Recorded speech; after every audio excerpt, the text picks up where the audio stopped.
Vamos, então, fazer uma pequena revisão rápida, né? Nada muito aprofundado, então a gente não vai gastar muito tempo, mas é importante o tempo que a gente vai utilizar para essa revisão, para a gente, né, reativar a memória sobre algumas características da linguagem que a gente está utilizando, que é Java, né? Então vamos começar aí a fazer a nossa revisão. Começar aí com a primeira parte da revisão, bem tranquilo. A gente vai fazer aqui uma revisão rápida sobre as estruturas básicas da linguagem, incluindo declaração de variável. A gente precisa lembrar também que tem as tipagens, né? Então a gente seguir a tipagem das variáveis, lembrar as conversões. A gente vai utilizar muita conversão. Então, o que eu tenho de objetivo é que a gente revise até o polimorfismo. Então, a gente vai passar das estruturas básicas. Então, vamos ver declaração de variável, conversão de variável, estruturas de decisão, de escolha, então if, switch, os laços de repetição. Então, a gente vai ver while, do while e for. A gente vai ver os arrays unidimensionais e multidimensionais. Então, a gente vai ver... a gente precisa ver realmente, né, e é bom lembrar, de vetores, né? De arrays unidimensionais. Mas é importante lembrar um pouquinho a característica de multidimensionais. Não que a gente utilize arrays multidimensionais, mas pode ser que, para a resolução de alguma atividade que eu proponha, vocês podem ter aí a engenhosidade de utilizar uma matriz para facilitar a vida de vocês. Depois a gente vai falar de métodos, orientação objeto, né, criação de objetos, acesso a métodos estáticos, a diferença do método estático e para o não estático, quando que eu preciso instanciar o objeto, quando eu não preciso, né, o estático eu não vou precisar instanciar, posso acessar diretamente da classe, e ele é compartilhado entre todos os objetos se eu instanciar, né, então ele fica pertencente à classe, não ao objeto. Lembrar um pouco de herança, falar sobre polimorfismo, né? E aí eu acho que chegando em polimorfismo, a gente já pode dar andamento para realmente trabalhar, né, nesse semestre com as estruturas que a gente vai analisar e estudar, né? Vamos começar a brincadeira, né? Lembrando da tipagem das variáveis, né? Iniciando pelas variáveis primitivas, nós temos os tipos inteiros. Então, os tipos inteiros são 4 dentro da linguagem Java, que é o byte, o short, o int e o long. O byte ocupa 1 byte, o short é o dobro, que são 2 bytes, o int são 4 bytes, o long são 8. Então, você tem essa ordem, né? Byte, short, int e long. Depois você tem mais 2 tipos ponto flutuante, que é o float e depois o double, né? O float, você pode ter aí uma boa precisão. Comumente a gente não utiliza, né, na programação, porque quando você vai escrever um ponto flutuante, você tem que colocar um Fzinho, né, no valor numérico, para ele entender que aquilo é um ponto flutuante. Se não tiver um Fzinho no final, aquilo ali é entendido como se fosse um double. Lembrando que é a mesma coisa, é o mesmo caso lá do long. Tem que ter o Lzinho lá no final do número, para que você entenda que aquele número é um long. Quando você está trabalhando com byte, short, até int, né? Os números, os números inteiros você vai por tamanho, né? Quando você escreve 128, 128 já deixou de ser byte, né? Aí ele já está sendo classificado dentro de short. Quando você passa de 32 mil e alguma coisa, você já está virando um inteiro. Então você tem essas limitações aí que são interessantes dentro da linguagem. Só tomar cuidado com isso daí já é importante. Lembrando que eu tenho as conversões que acontecem de forma implícita, né? Quando eu pego um tipo maior para receber um tipo menor. Por exemplo, uma variável inteira tentando receber uma variável byte. Isso daí é bem interessante, porque acontece automaticamente. Tem espaço, né? Porque o int tem 4 bytes, né? Então, 1, 2, 4, vai dobrando, né? Então, 4 bytes consegue guardar um byte tranquilo e sobra ainda 3. Então, tem espaço. Isso aí é físico, né? A gente está falando de armazenamento físico, né?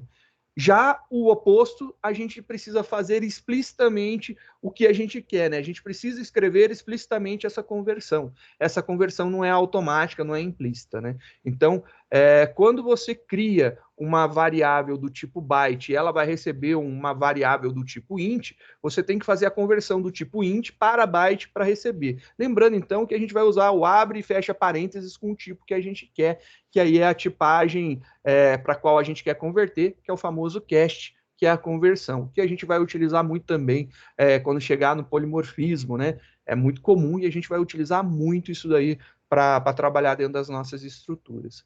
Então, começando aí, por exemplo, só para a gente lembrar, para declarar a variável, por exemplo, byte, declarei uma variável b e eu coloquei aqui um valor 10.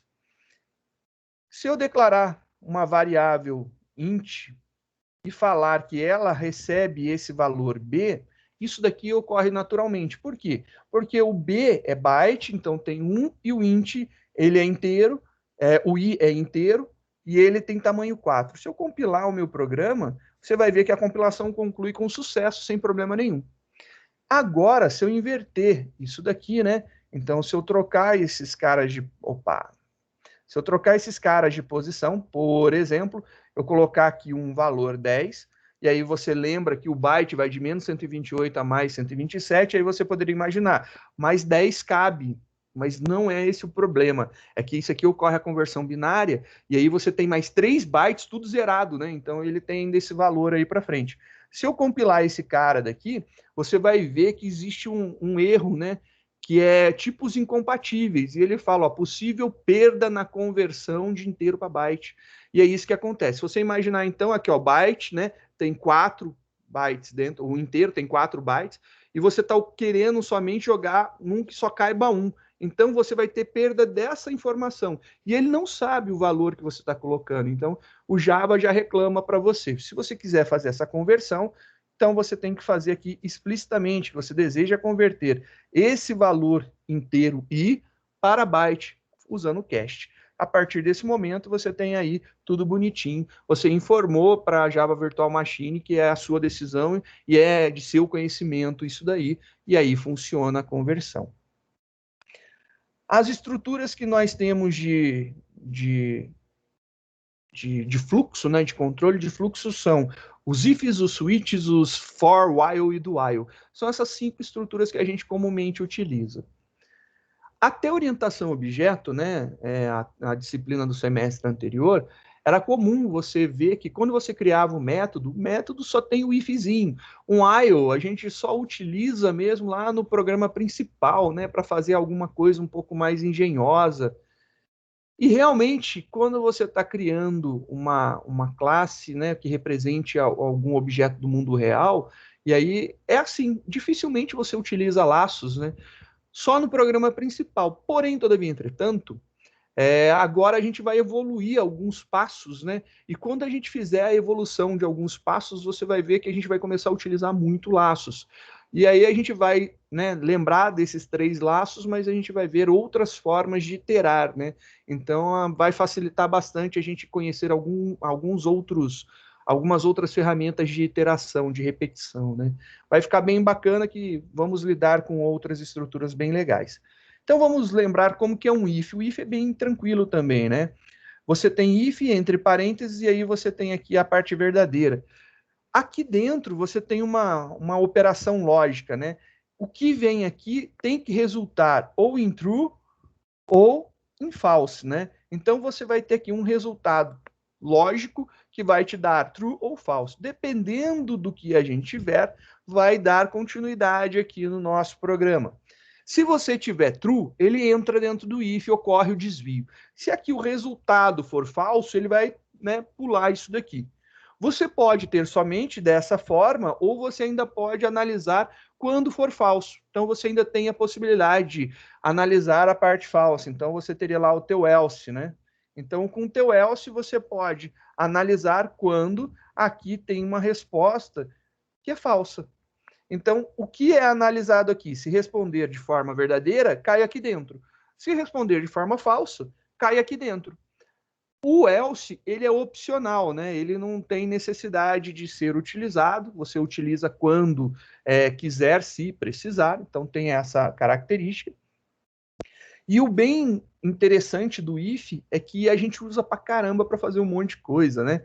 A gente trabalhou aí muitas utilizações interessantes do if na criação das nossas classes, que a gente faz as nossas validações, bem utilizando ele, resolve de uma forma bem útil, né? Ficou legal, ficou bem simples e dá para trabalhar.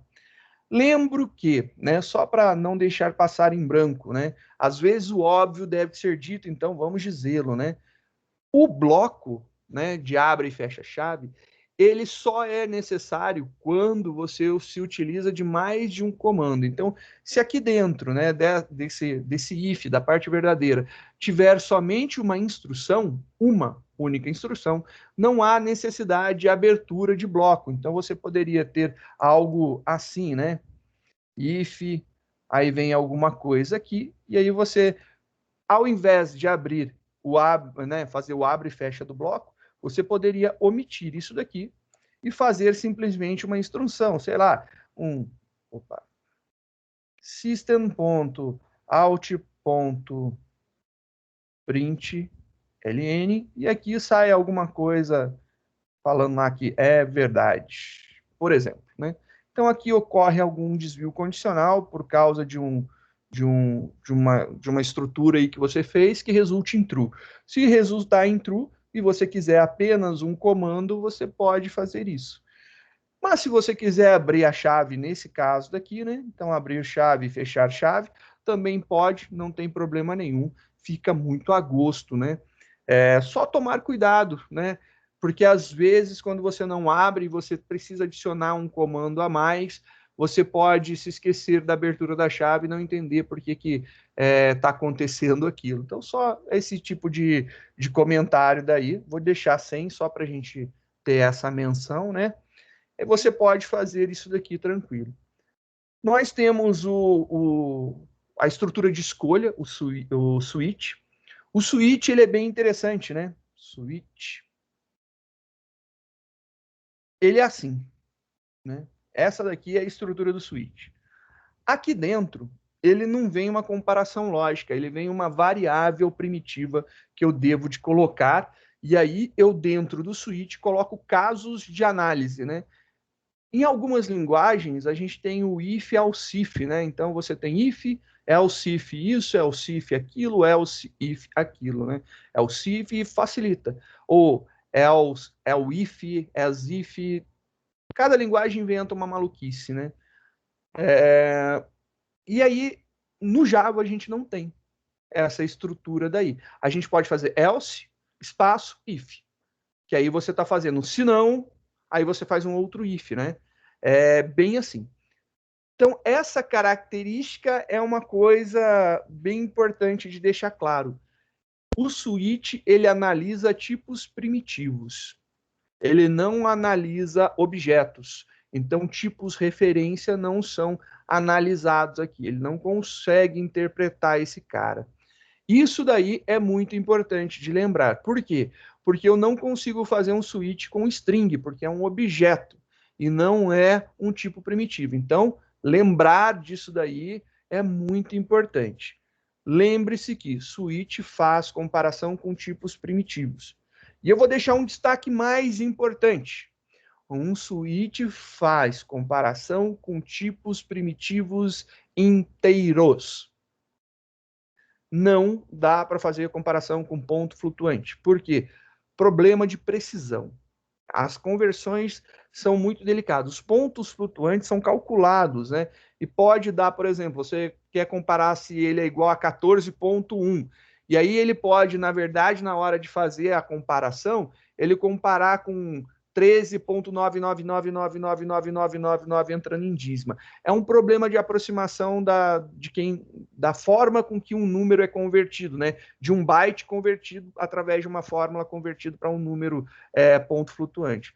Às vezes acontece, é comum a gente ver, por exemplo, em programa, você faz alguma coisa que era para dar 14 inteiro, e aí você tem 14,0001. Uma coisa, da onde surgiu aquele 001? É erro de aproximação. Então, é um problema que não dá para fazer com o switch. O switch ele é utilizado para fazer comparação, fazer escolhas entre inteiros. O que eu tenho de inteiro? Eu tenho lá o byte, o short, o int, o long. Eu tenho o char, que o char é do mesmo tamanho de um short, mas se compara a um int. E ainda dá para utilizar o boolean, né? Fazer um boolean eu faria um if, mas tudo bem, tá aí. O boolean ele é 0 ou 1, né? A comparação lógica dele aí, então ele se compara, ele ocupa somente um bit, o menor tamanho de informação que a gente tem é só um bit, então é bem legal, também dá para utilizar esse cara. Então tomar cuidado. E também lembrar que fique esperto com as versões de linguagem que você está utilizando. Então, eu sei que de repente você pode cair aí para fazer estágio uma empresa que utiliza uma aplicação em Java 6 e você queira utilizar alguma coisa e aí você fala para mim, mas em casa eu testei, funcionou, fui fazendo o serviço, não funcionou. Sim, é chabu, né? Algumas versões antigas aí dão muita dor de cabeça. Desculpa, o Lucas está com a mão levantada, quer fazer uma pergunta? É isso? Sim, professor, Diga, rapidinho. Luquinha. Pois não. Mas se eu convertesse um float para inteiro, com aquele Aí é item da inteiro. parêntese, aí é inteiro e entrar no switch normal. Numa boa, aí é inteiro, inteiro funciona. Ponto flutuante, erro de aproximação, por isso não funciona. Tem que tomar cuidado com os pontos flutuantes. Então, Ok. é característica da linguagem. Isso daí, se você for trabalhar alguma coisa em C, também dá muito desse tipo de problema. A raiz é o problema, né? A raiz do nosso problema é a linguagem C, que tem essa característica de conversão. Ele não guarda o ponto flutuante em si daquela forma. Ela é uma representação em bits, que quando ocorre a conversão, pode ser que dê 0,1 para cima, 0,1 para baixo, e aí dá as dores de cabeça. Então, não utilize. De coração, faça isso daí que você será feliz. Os tipos inteiros a gente pode então fazer comparação, por exemplo, a gente tem aqui a variável i declarada, né? Vamos lá, eu quero fazer agora um switch com a variável i. Eu coloco a variável que eu quero testar, né? O switch, a tradução é um chaveador, né? Então, ele vai decidir para onde que isso aqui vai. E agora eu vou colocar os casos de teste. Então, para cada caso de teste, eu tenho que escrever o que eu quero. Caso o switch valha 1, aí eu vou fazer alguma coisa. Caso ele valha 2, vou fazer outra coisa. Caso ele valha, sei lá, 10, faço outra coisa. E a gente tem um valor que quando não, né, quando não é nenhum dos casos, eu posso querer que ele faça alguma outra ação, que é o valor default. Então, o valor default é o else do switch, né? Então, eu posso não utilizar o valor default. Ele pode ser omitido, não é obrigatório a utilização do valor default.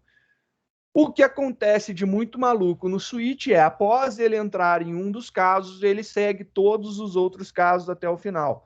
Vamos imaginar aqui, né? Vou fazer aqui uma impressão, só para a gente ver. Então, fazer aqui umas impressõezinhas.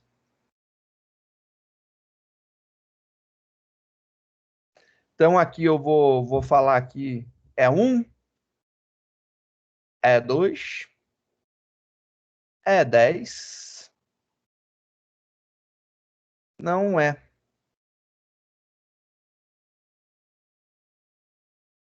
Vou colocar isso daqui, né?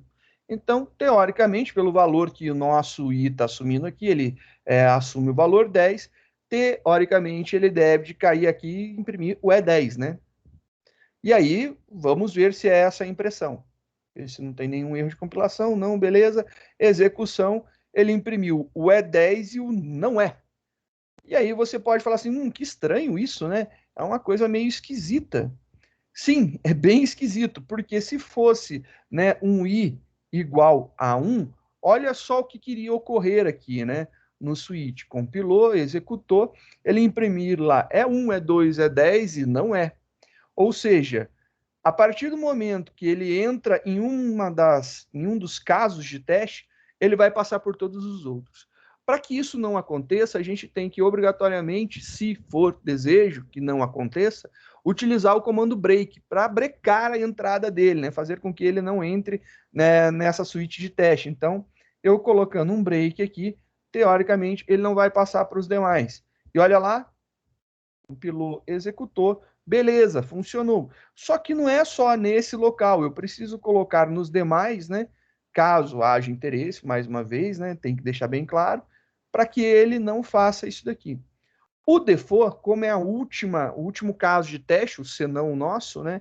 Não há necessidade de break, porque o break vai fazer com que ele venha para cá. Então o cursor vai vir exatamente para cá, ó, onde está o meu cursor aqui, ele vai vir exatamente para esse ponto. E aí o que, que acontece? Não tem mais nenhum comando, ele executou esse cara, o próximo é esse já, né? Então não há necessidade. Se colocar, é um comando a mais que não vai fazer diferença nenhuma. Ele vai dar um break e vai cair aqui de qualquer forma. Então, não tem o porquê colocá-lo. Mas se colocar, vai funcionar também, né? Então, isso aí é bem bacana. Agora eu posso colocar qualquer um dos valores, ele vai funcionar. Por exemplo, eu vou colocar aqui 7, porque não está nenhum dos valores testados, né? Nenhum caso de teste entra o valor 7. Ele vai ter que sair lá, não é. E aí ele imprime que não é. Então, é uma brincadeirinha bem interessante de lidar com isso, né? Dá para trabalhar bastante opção o switch. Normalmente utilizamos switches para fazer montagem de menus, né? Então a gente dá as opções para o usuário, lê o valor da opção e a gente testa com o switch qual das opções ele digitou. Comumente ele é utilizado para isso. O switch nas linguagens derivadas da linguagem C, que é o caso da linguagem Java, são extremamente restritos, são estruturas pobres, né? Como eu sempre falo e exemplifico, né? Em Pascal tem uma estrutura switch bem bacana, eu posso testar conjunto de valores, né? No caso nosso, eu não consigo testar conjunto de valores. Então, por exemplo, se eu colocar aqui 2 ou 3, né? Eu queria que entrasse aqui 2 ou 3. Eu tenho que fazer algo assim, ó. Eu tenho que explicitar todos os casos de teste. Então, se entrar no 2 ou se entrar no 3, ele vai cair e vai imprimir isso daqui. Então, por exemplo, se eu colocar 2 e rodar o meu programa, compilando e rodando, olha lá, ele caiu. É 2 ou 3. Mas se eu mudar aqui para 3, compilar e executar, ele também vai cair. Então, eu preciso explicitar, deixar claro todas as opções. Eu não consigo criar uma faixa de valores. Por exemplo, de 2 a 9, eu tenho que colocar o 2, o 3, o 4, o 5, o 6, o 7, o 8 e o 9. Então, eu tenho que escrever todos esses casos. Por isso, o switch é tão pouco utilizado e muita gente prefere utilizar o if para solucionar esse tipo de problema. Só para lembrar, então. Olha, Luquinha, pode ser alguns casos bem interessantes. Por exemplo, está rodando uma atualização do Windows agora, pode ser alguém começando a utilizar alguma coisa de internet em casa e pode dar uma lentidãozinha maior no Teams. Porque, para mim, a minha internet estava meio restrita esses dias, mas aqui está rolando bem suave. Mas qualquer coisa, se você perceber que está travando, você pode talvez sair e entrar de novo, às vezes melhora bem. Se você quiser, eu aguardo, não tem problema nenhum. Aqui também tá ok, pessoal. Pode ser isso daí. Tentar dar uma saidinha e entrar de novo, normalmente funciona bem.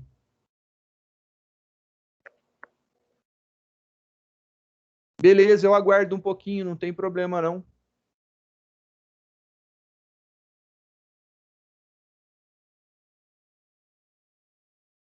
O Valério deu uma dica bacana. O Teams de navegador parece ser melhor desde que você utilize o Chrome ou o Edge novo, né? Eu percebi que se utilizar, por exemplo, o Firefox, ele não fica tão bacana também. Eu prefiro, né? Já fiz vários testes e no Chrome e no Firefox, no Edge novo, que é baseado no Chromium, né? Fica bem legal. Eu utilizo o Teams no Ubuntu também, para mim não tem problema nenhum. Então a máquina que está compartilhando a tela com vocês não é essa daqui não, é a que está aqui compartilhando do lado. Ela roda no Ubuntu, para mim tá perfeito também, é bem tranquilo. O único problema é que o Teams no Ubuntu ele fica numa versão anterior, né? E ele não aceita algumas coisas, ele não atualiza tão rápido. Perfeito, bacana. Continuemos então. Voltando, a gente viu então que o switch é uma estrutura que nos ajuda, porém, ela é bem restrita, né? Tem que tomar muito cuidado com ela, porque ela não faz muitos milagres. Ela, muito pelo contrário, ela dificulta quando você quer fazer alguma coisa um pouco mais engenhosa. Só tomar esse cuidado, então, que eu gosto muito de lembrar, né? Switch, ele é um pouco, né, delicadinho demais para o nosso gosto, tem que tratar ele com carinho, porque ele não faz muito milagre. Ele é bem simples. Vamos trabalhar agora com as estruturas de repetição, né? A gente tem 3 estruturas de repetição que a gente comumente usa. As estruturas que a gente usa são o laço while, o laço do while e o laço for. As traduções deles são excelentes para a gente entender o sentido de cada um, né? O while quer dizer enquanto, do while faça enquanto, e o laço for é o para, né? Ele vai normalmente de um número até outro, dá para fazer aí algumas jogadas. Eu gosto de lembrar que um laço pode ser substituído por outro sem problema nenhum. Você pode fazer essas substituições numa boa, muito tranquilo mesmo. Então, é muito sossegado você conseguir transformar alguma coisa de um tipo de um laço para outro tipo de laço. Algumas coisas são mais interessantes serem utilizadas em um do que utilizadas em outro. Então, por exemplo, né, para lidar com vetores, né, com arrays, a gente comumente utiliza, sei lá, for. É mais comum, né, usar o for para fazer isso daí. Não que você não possa usar um while ou um do while, mas é mais comum fazer o for. Você pode usar qualquer um dos outros, né?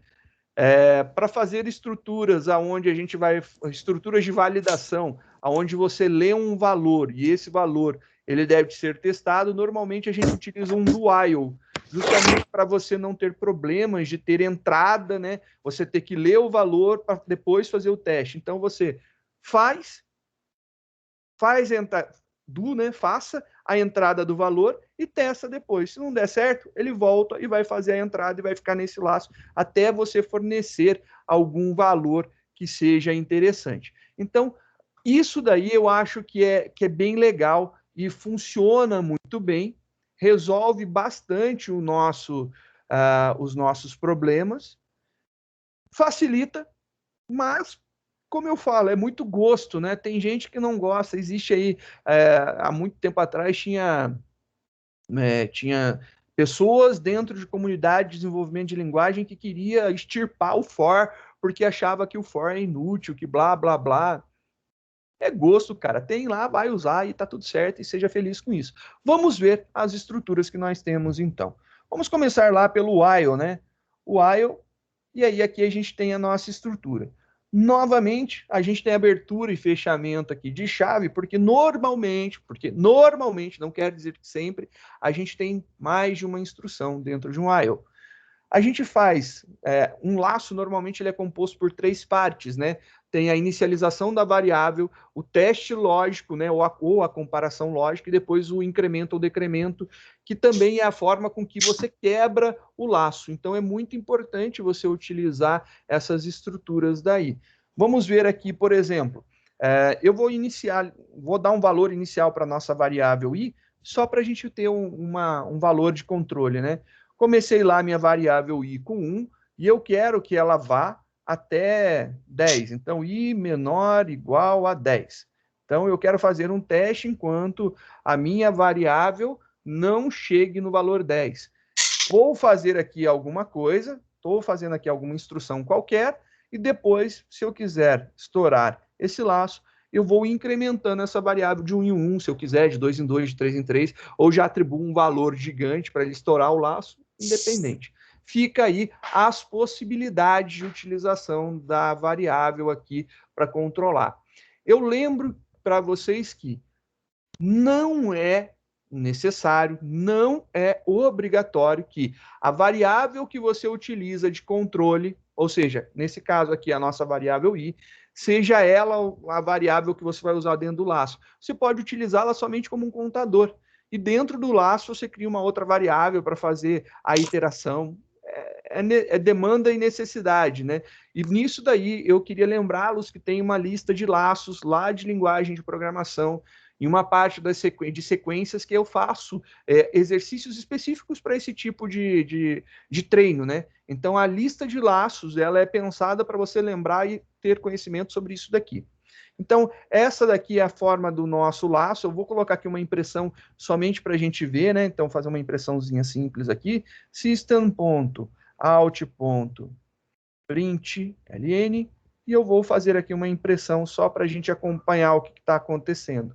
Vou imprimir aqui o meu valor I. E depois vou colocar aqui um while para saber que isso aqui está ocorrendo dentro do laço while. Então, se eu compilar o meu programa e executá-lo, né?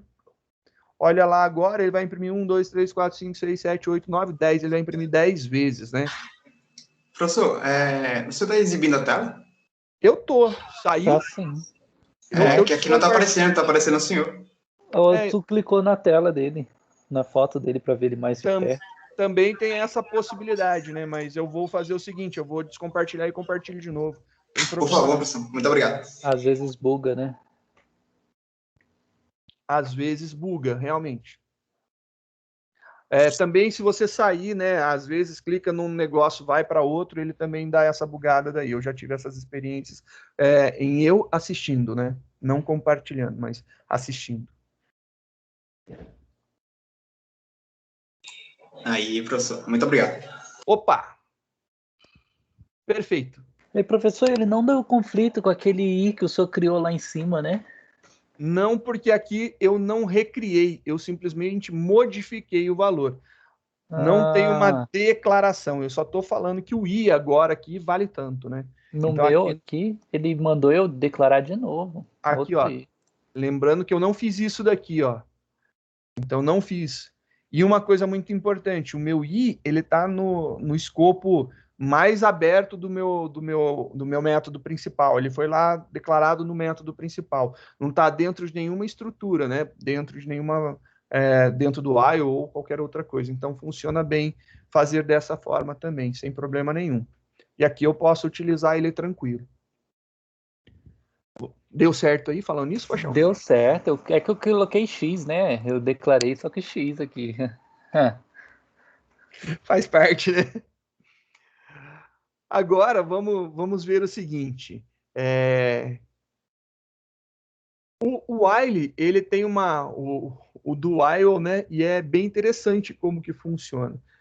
A diferença dos dois é muito simples, né? E se você quiser... Opa, vou reiniciar a minha variável colocando 1 nela, né? E vou criar aqui um do while, né? Só para a gente ver, eu vou escrever primeiro e a gente conversa já. Então, vou fazer aqui i menor igual a 10. E aí, a gente vai fazer aqui a impressão, né? Então, system.out.println. Vou fazer o mesmo esqueminha ali, só para a gente ver, né? Aqui a gente vai imprimir o i, concatenando com do while. Bem simples, só para a gente rever isso daqui. E aí aqui não posso esquecer de fazer o incremento, né? Se eu não fizer o incremento, eu vou ter um probleminha aí muito bacana que ele vai entrar no famoso laço infinito. E a gente vai ter várias experimentações de laço infinito nesse semestre. A diferença entre o while para o do while é que o while ele pode não ser executado nenhuma vez, né? Então, por exemplo, se eu colocar aqui 11, esse cara daqui não vai ser executado nenhuma vez. Se eu colocar 11 nesse daqui, ele vai ser executado pelo menos uma vez. Vamos dar uma olhadinha lá, ó. Compilou, executou, e olha lá, a gente só tem a impressão do while, 11 do while. É essa grande característica que diferencia o while do while. Ele tem garantido, o do while, pelo menos uma execução. Então, ele garante que, pelo menos uma vez, você vai executar o trecho que está entre o do e o while, né? Então, pelo menos uma vez será executado. Isso daí é bem legal, porque se você fizer dessa forma, né? Os dois são idênticos, né? Eles vão fazer a execução 10 vezes. Então, se você olhar lá, olha, escrito cada um a sua forma, eles vão dar como resultado exatamente o mesmo, né? Então, ele vai imprimir de 1 a 10, vai imprimir de 1 a 10, exatamente a mesma quantidade, da mesma forma, simplesmente trocando de while para do while. Mas, ressalto, o do while garante pelo menos uma execução. É garantido, sempre terá pelo menos uma execução. Mesmo que o teste lógico seja o mais furado e tenha certeza absoluta que vai dar falso, ele vai ter pelo menos uma execução. Essa ainda não chegou, o Breverton, ainda não chegou na revisão de PO. A gente está chegando nela. A gente vai terminar laços, começar métodos para chegar na revisão de PO. A gente está fazendo ainda a revisão de LP, de linguagem, um pouquinho antes. O último laço que eu acho que é muito importante, né, a gente saber e entender como a gente trabalha, é o laço for. O laço for, ele é muito utilizado, principalmente quando você está iterando, ou seja, quando você está passando por cada uma das posições de um array. Ele é muito utilizado para você varrer os arrays, né? Fica muito mais fácil aí de você ver ele em utilização de arrays. Então está aqui um laço for. O laço for, ele tem 3 espacinhos, né? 3 casinhas.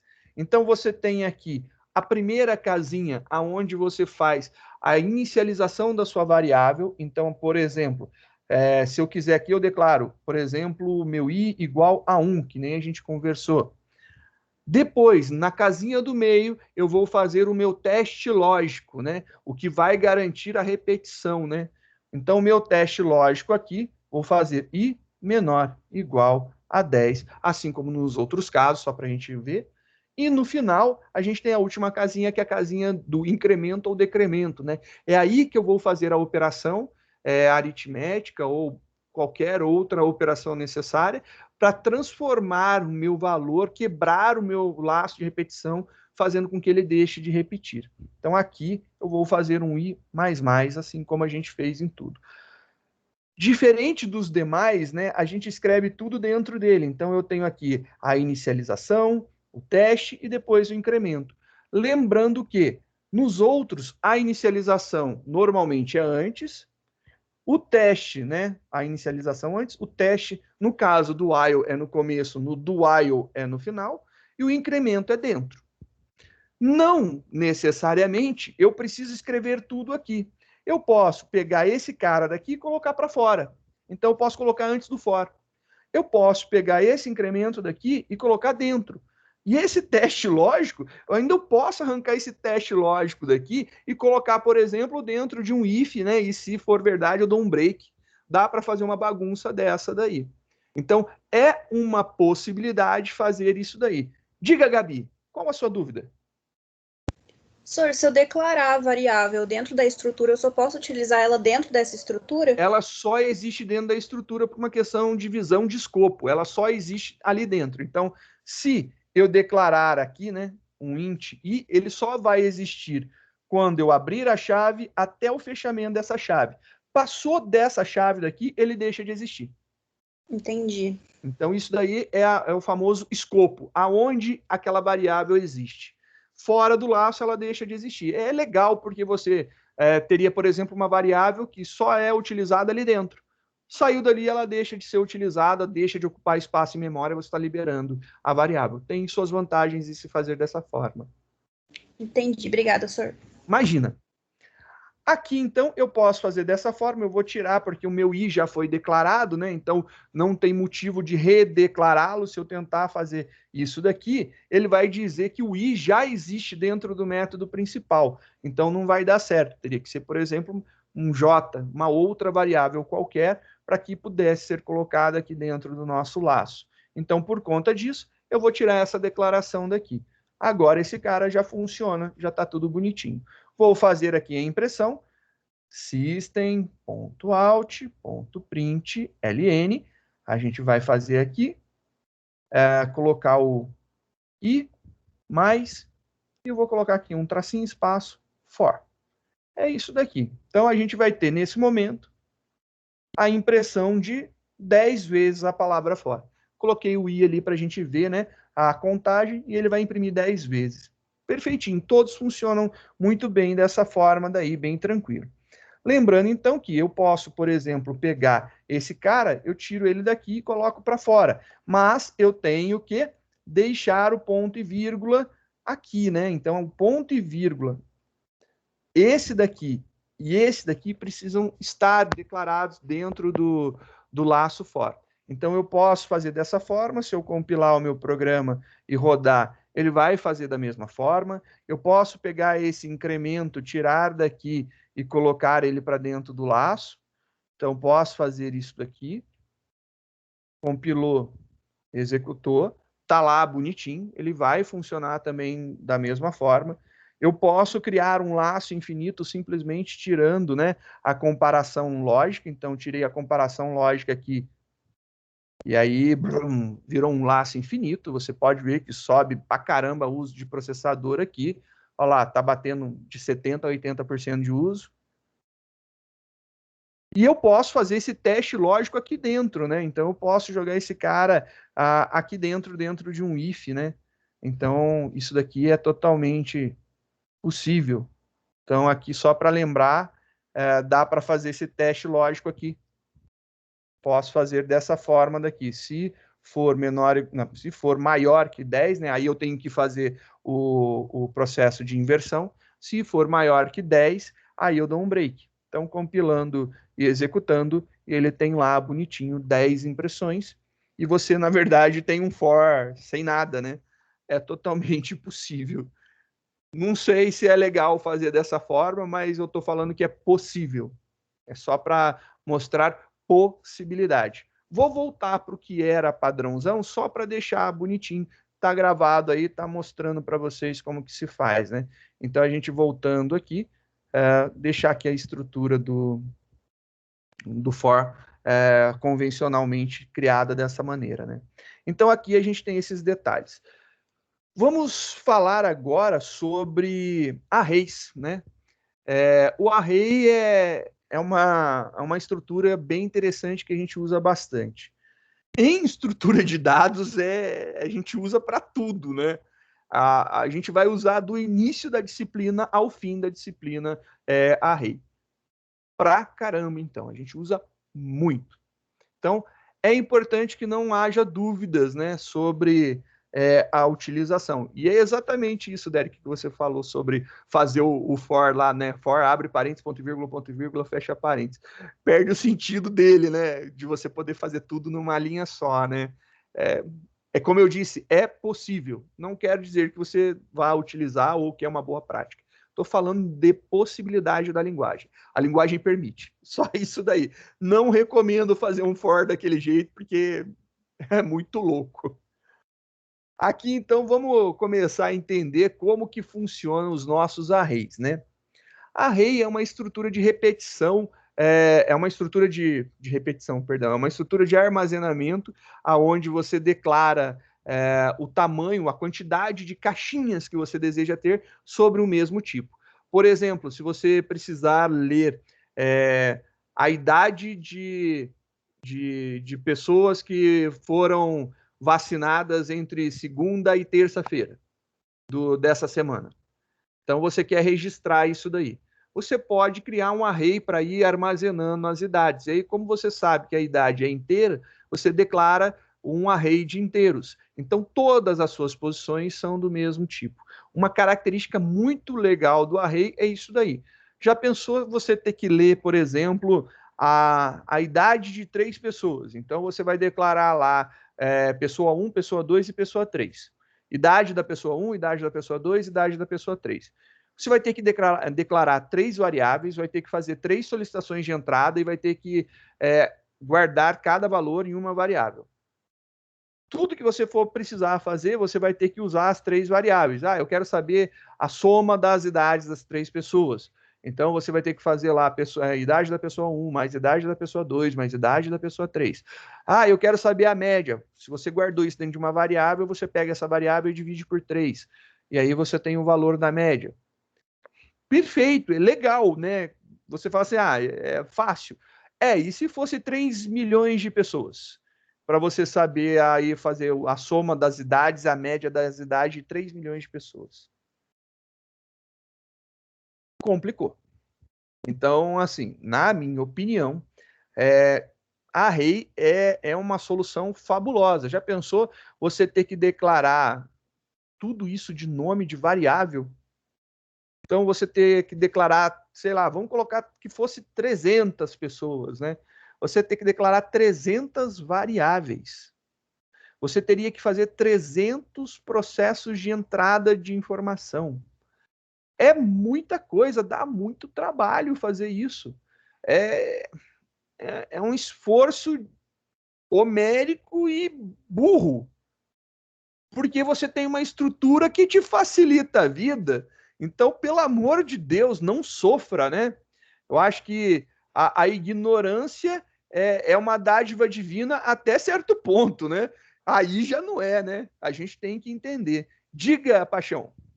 Tem um exercício que o senhor deu na última vez que eu vi a aula, né?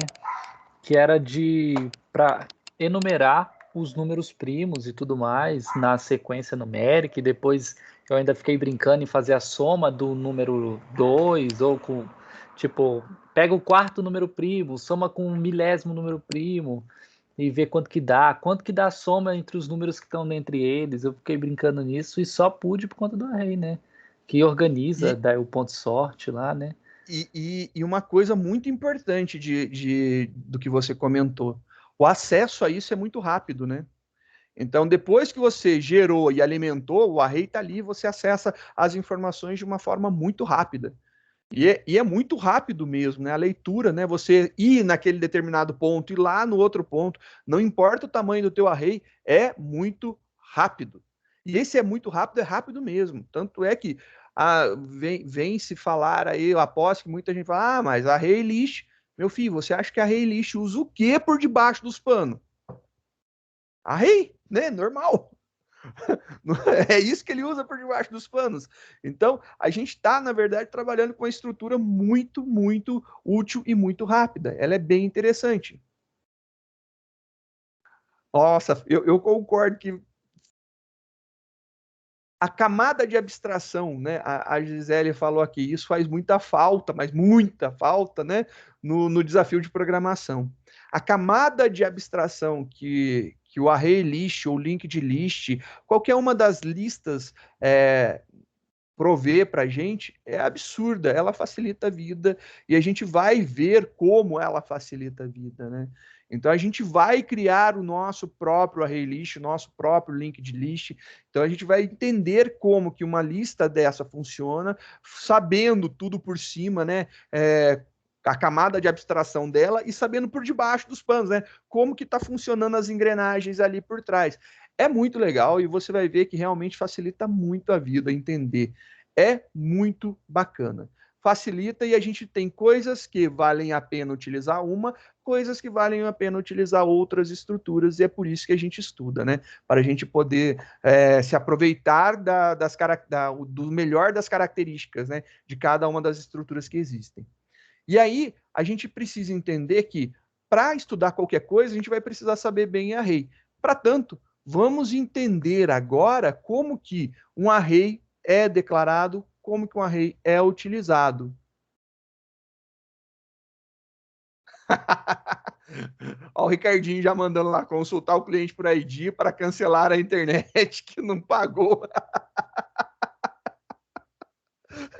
Eu tô vendo que tem gente trabalhando em provedor aí, viu? Por exemplo, quando a gente fala, foi legal a sua fala, porque, por exemplo, quando você estuda banco de dados e vocês no quarto semestre estão estudando, vocês vão entender que quando você precisa fazer uma pesquisa, uma tabela, você utiliza-se de campos indexados. Se o campo não for indexado, a tabela é consultada por inteiro. Então, você faz um full search nela, né? Quando você faz uma pesquisa na tabela toda, e ela é uma tabela com, sei lá, 23 registros, você vai falar assim, nossa, suave, rápido, instantâneo. Aí, quando ela passa a ter 23 milhões de registros, isso começa a virar uma operação extremamente demorada e onerosa. Aí você vai entender que é necessário a indexação. E aí eu vou puxar a sardinha aqui. Índice nada mais é do que um array que está organizado e a gente tem um método de busca que a gente aplica sobre ele. Simples desse jeito. É literalmente o que a gente está estudando. Lá em banco de dados você utiliza e faz de olho fechado sem pensar, né? Aqui não, aqui a gente vai entender por que eu estou ordenando, por que algumas estruturas são ordenadas, por que outras não podem repetir, por que outras podem, e aí é essa a grande pegada. Bem bacana fazer esse gancho daí, eu acho importante a gente lembrar desse detalhe para as nossas aulas, né? Vamos brincar então com array. Vamos declarar um array aqui. Eu vou chamar esse cara de vetor. Então, declarei um array vetor. Como que é a declaração? Eu posso fazer o abre e fecha chave na direita do nome da variável, ou eu posso fazer o abre e fecha chaves na direita do tipo, né? Então, ou é na direita do tipo, ou é na direita do nome da variável. Toma cuidado que não é atrás da variável, ou seja, não é do lado esquerdo, olhando de frente, não é do lado esquerdo da variável. É sempre na direita do tipo ou na direita do nome da variável que você cria. E eu estou falando variável, mas está certo chamar um array de variável? Não, está errado. É um objeto. Tô aqui, então fica na esquerda do objeto ou na esquerda do tipo. Então, perdão, na direita do objeto ou na direita do tipo. Então você tem que usar objeto. Porque isso daí é uma coisa importante. Um array, ele é um objeto. Array é uma classe que cria objetos. Quando a gente cria, aí você pode estar olhando assim, bem, mas ali você está criando um array de inteiro. Inteiro, o int é primitivo. Bem interessante, ele está criando, então, um objeto que vai ter várias posições do tipo primitivo int. Bacana, né? O array é uma estrutura diferenciada de um objeto, mas ele é sim um objeto. Tanto é que ele tem um atributo. E assim, sempre a gente faz atributos privados, né? Mas ele tem um atributo público, que se chama length, né? Que é o comprimento, que é o tamanho, ou seja, a quantidade de elementos que ele vai ter. Então, a gente pode, sim, entender como sendo um objeto. Então, ele não é um tipo primitivo, ele é um tipo referência, e aí muda tudo para a gente trabalhar dentro da nossa cabeça, esse cara daqui. É muito importante lembrar.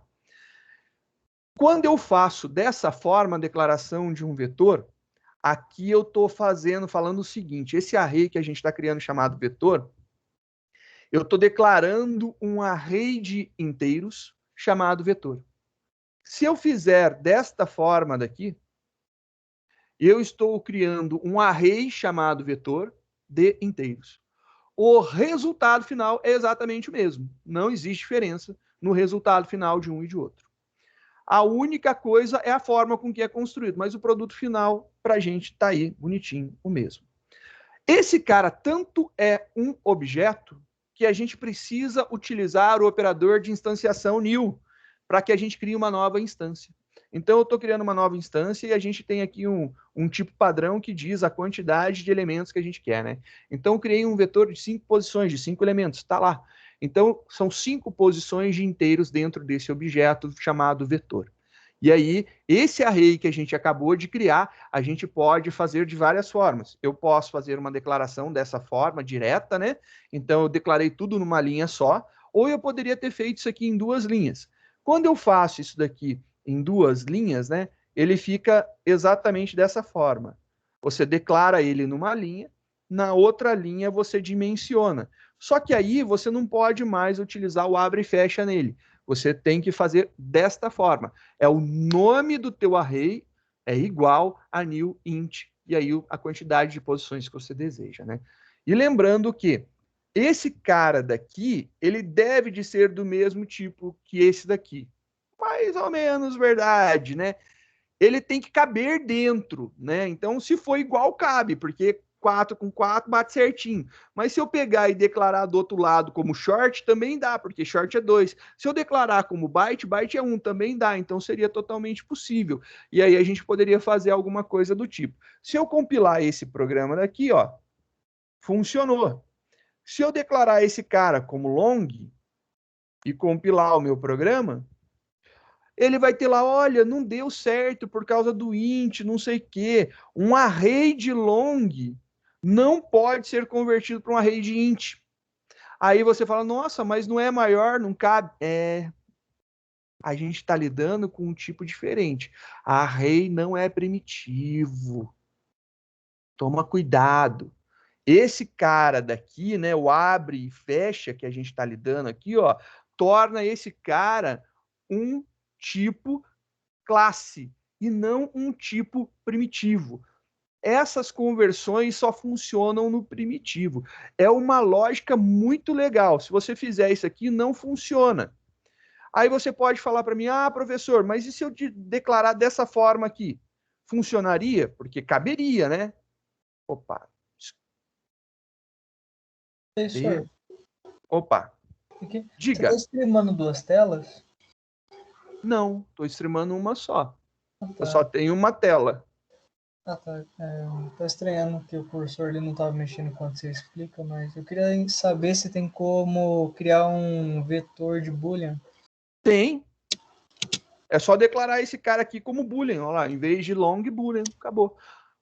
Eu já penso em várias possibilidades de utilizar um vetor de Boolean, né? Para você querer fazer referência se alguma coisa foi feita lá no outro, né? Dá para se utilizar muito a ideia do vetor de Boolean. Eu gosto. Dá para fazer algumas soluções desse tipo. Só para a gente ver essa jogadinha daqui, para tentar utilizar dessa forma e compilando. Ele vai continuar dando essas estranhezas. Ele não consegue fazer esse cara ser convertido porque ele não é o tipo primitivo. Então, temos probleminhas com tipo objeto, né? Array, objeto, e a gente tem a diferença lá com o tipo primitivo. Então, a teoria é muito bonita. Você ia falar assim, int, né? Cabe dentro de long. E dá para ser induzido ao erro. Isso daqui a gente não consegue fazer. E se a gente tivesse aqui int e aqui, por exemplo, long?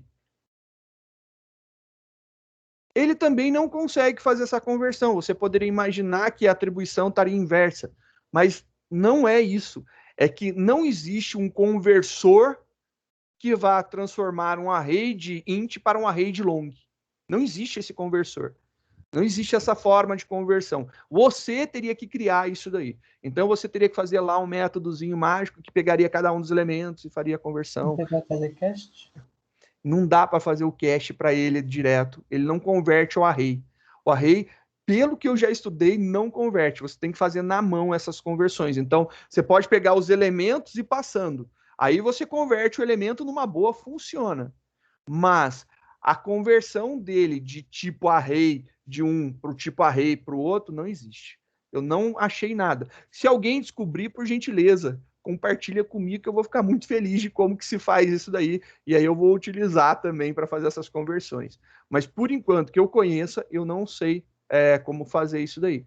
Eu só entendo que você desenvolve o método, passa os dois arrays e passa os elementos de um para o outro convertendo. Aí funciona, sem problema nenhum.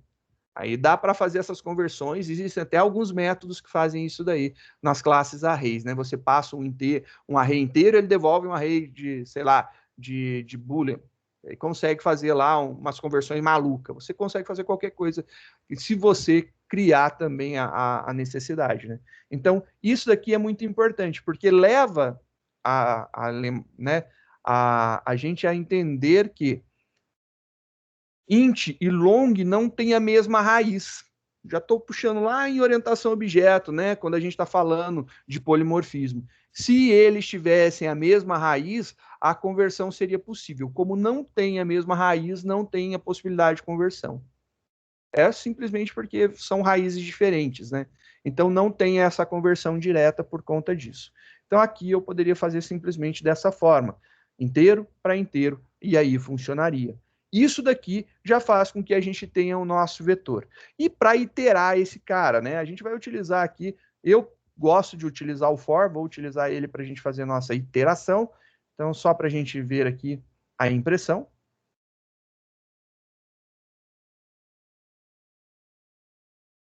Eu vou imprimir tudo numa linha só, né? Para ficar mais fácil da gente visualizar. Então, aqui, vetor, ele vai ter aqui uma variável de iteração, eu vou chamar de i, e eu vou colocar um espacinho só para ter, né, para não ficar grudadinho um no outro, né? Então, vou fazer essa impressão aqui. O meu i começando na posição 0, lembrando que vetores sempre iniciam na posição 0, então a posição inicial é 0. Se eu tenho um vetor de 5 posições, é 0, 1, 2, 3, 4. Então, de 0 a 4 tem 5 elementos. O 5 é a quantidade, o índice é de 0 a 4. A gente pode fazer um i menor que 5, né? Poderia fazer dessa forma, sem problema nenhum. Vou fazer isso aqui dessa forma, só para a gente ver. Fazer aqui uma impressãozinha só para organizar, né?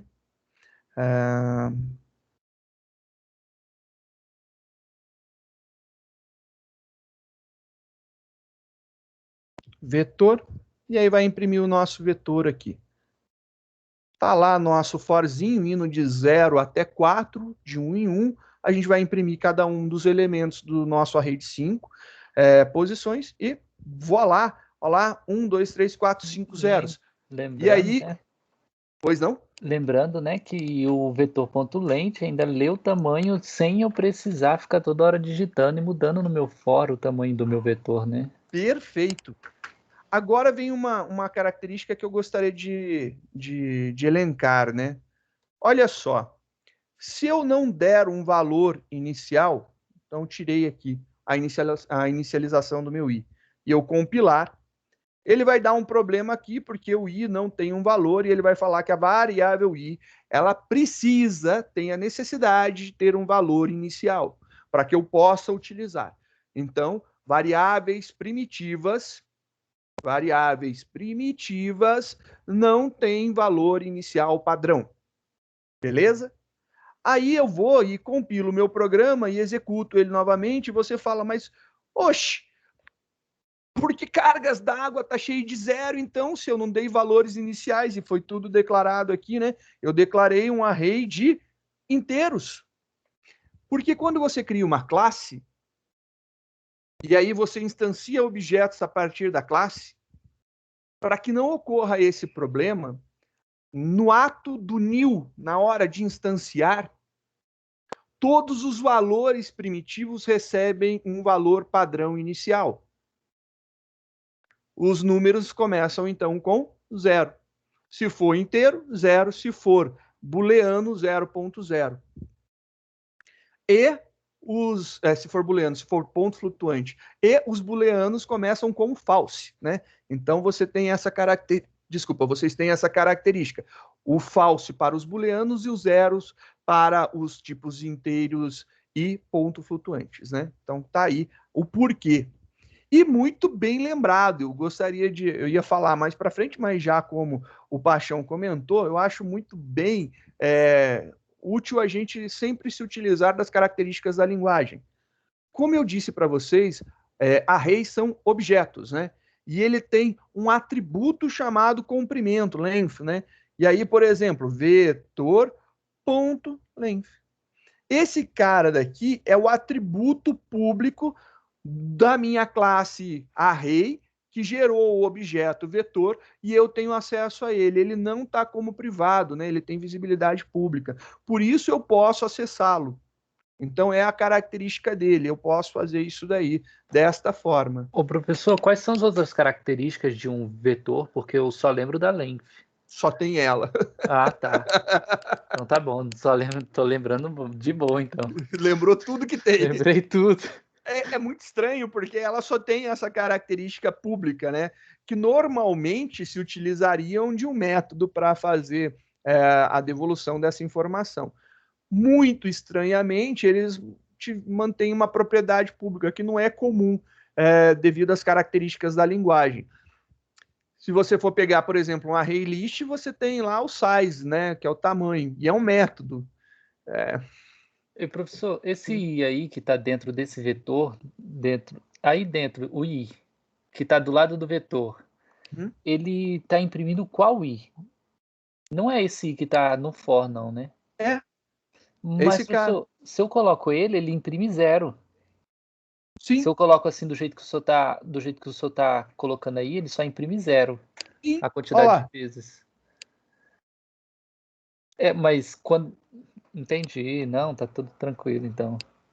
É porque eu No, achei que ele fosse imprimir lá de cima. Não, mas aí, se ele imprimir ele, professor, por que que ele não incrementa ali e imprime 0, 1, 2, 3 e 4?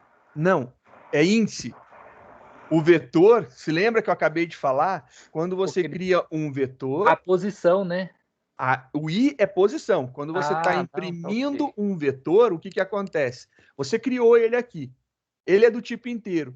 Quais são os valores que estão em cada uma das 5 posições desse array? Está tudo zerado, é 0, 0, 0, 0 e 0. As Entendi. 5 posições estão tudo com 0.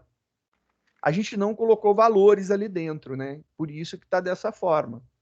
Se você quiser, e aí eu acho que seria interessante para a gente fechar só essa aula agora, se eu quisesse, né, gerar valores de forma aleatória para esse cara daqui.